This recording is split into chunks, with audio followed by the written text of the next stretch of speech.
मैं कूद जाऊंगा, पार जाऊंगा, किस जाऊंगा, सिर जाऊंगा, सब कर दूंगा। मैं टंकी से कूद जाऊंगा, मैं सुसाइड कर लूंगा। धर्मपाजी शोले फिल्म का, मैं ठीक से एक्टिंग नहीं कर पाया, लेकिन धर्मपाजी ने एक सही एक्टिंग की थी। शोले फिल्म में पानी की टंकी के ऊपर चढ़ गए थे और मौसी जी को मना रहे थे हेमा मालिनी के लिए कि मुझे बसंती से शादी करनी है।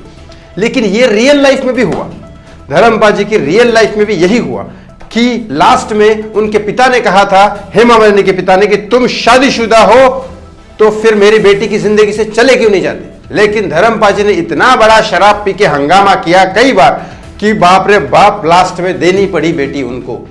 क्या हुआ पूरा मामला इस वीडियो में आपको बताने वाला हूं, लेकिन बस एक ही रिक्वेस्ट करता हूं कि जितेंद्र जो है, जितेंद्र तुषार कपूर के पिता, एकता कपूर के पिता जितेंद्र जो है, उनकी शादी होने वाली थी हेमा मालिनी से, ये भी ना भूलिए। बस चैनल को सब्सक्राइब जरूर कर लीजिए, इस वीडियो को लाइक और शेयर करना ना भूलें। एक्चुअली हेमा मालिनी जी और जितेंद्र की शादी होने वाली थी, लेकिन इससे पहले धर्मपाजी और हेमा मालिनी ने काफी सारे फिल्में की तो 80s के दशक में वो जोड़ी सुपरहिट हुई थी। शोले पिक्चर हिट हो गई और कई सारी फिल्में हेमा मालिनी जी ने धर्मेंद्र जी के साथ की। दोनों को एक दूसरे के पीछे लगाव भी था। धर्मपाजी ने हेमा मालिनी जी को प्रपोज भी कर दिया, वो रेडी भी हो गई थी, इनकी अच्छी खासी दोस्ती हो गई थी।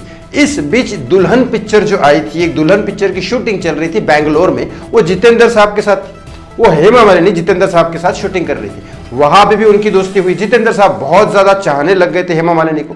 हेमा मालिनी ने ऐसा कोई जितेंद्र साहब को नहीं बोला कि मैं उनसे प्यार करती हूँ या कुछ, लेकिन उनको ऐसा लगा कि वो भी मुझसे प्यार करती है, ऐसा जितेंद्र साहब को लगा और बाकी सारे क्रू मेंबर को भी लगा कि शायद जितेंद्र को हेमा मालिनी जी चाहती है। ये बात जब धर्मपाजी को पता चली तो वो जाके वहां शूटिंग में हंगामा कर दिए।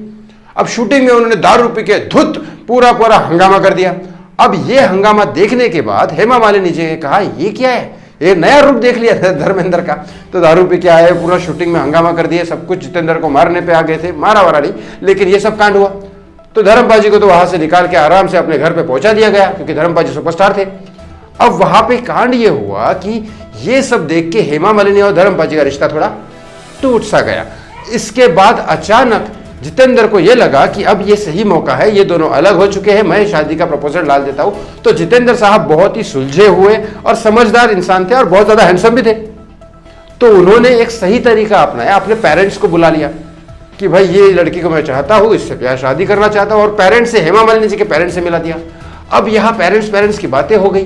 धर्मपाजी और हेमा मालिनी का रिश्ता टूट चुका था, तो इन्होंने शादी की डेट तय कर दी जितेंद्र और हेमा जी की। अब वो शादी होने ही वाली थी, शादी का मंडप सज गया, सब कुछ हो गया। वहां पे धर्मेंद्र अपना दारू पी के टुल कि क्या करूं, कैसे ये रिश्ता तोड़ूं, क्या करूं। तो धर्मेंद्र ने पूरी कुंडली निकाली जितेंद्र साहब की। जितेंद्र साहब की एक गर्लफ्रेंड थी शोभा, यस जितेंद्र साहब की जो अभी वाइफ है शोभा कपूर, वो थी बिल्कुल खतरनाक लेडी, इसीलिए तो बालाजी पूरी चला रही है। लेकिन फिर वो शोभा कपूर जी को, मतलब शोभा जी को धर्मेंद्र जी ने मनाया, कैसे भी चलो, तो शादी हो रही है इसकी, तो चलो। तो फिर शोभा जी को लेके गए शादी के मंडप पे और धर्मेंद्र फुल टल दारू पी के खतरनाक, और वहां पे वापस से तमाशा कर दिया। शोभा इधर जितेंद्र को परेशान कर रही है और धर्मपाजी इधर हेमा जी को परेशान कर रहे हैं और उनके पिताजी को परेशान कर रहे हैं। हेमा जी को बार बार रिक्वेस्ट कर रहे धर्मपाजी की, चलो मुझे तुमसे थोड़ी देर बात करनी है। पूरा हंगामा, पूरा फिल्मी ड्रामा चल रहा था। लेकिन इस बीच में धर्मपाजी हेमा जी को लेके जा रहे और उनके पिता उसको रोक रहे हेमा जी को, और इधर अलग कांड चल रहा है शोभा जी का और जितेंद्र का। उसकी पूरी फैमिली परेशान जितेंद्र की, और इतनी सारी बेइज्जती होने के बाद जितेंद्र हो गए परेशान, उनकी फैमिली हो गई परेशान। वहां शोभा जी को छोड़ दिया, शोभा जी अलग अपने रास्ते पे, और जितेंद्र अपनी फैमिली को लेके, अपनी बेइज्जती हो गई, वो भी चले गए मंडप छोड़ के। इतना गुस्सा आया हेमा जी के पिता को कि उन्होंने कहा, तुम शादीशुदा हो तो तुम मेरी बेटी की जिंदगी से चले क्यों नहीं जाती, तुम तो ऑलरेडी शादीशुदा हो। ये कहने के बाद हेमा जी को कैसे भी करके धर्मपाजी ने मनाने की कोशिश की, लेकिन वो शादी तो टूट गई। धर्मपाजी अपने घर चले गए, जितेंद्र साहब अपने माता पिता को लेके घर चले गए, शोभा जी अपने घर चली गई।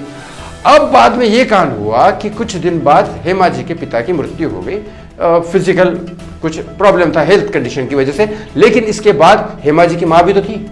हेमा जी की माँ एक गुरु जी को मानती थी। वहां जाके उन्होंने बोला कि ये धर्मेंद्र हमारी बेटी के पीछे पड़ा है और बेटी भी उसको चाहती है, करे क्या। तो वो गुरु माँ ने बोला कि धर्मेंद्र के साथ शादी कर दो, वो लड़का अच्छा है।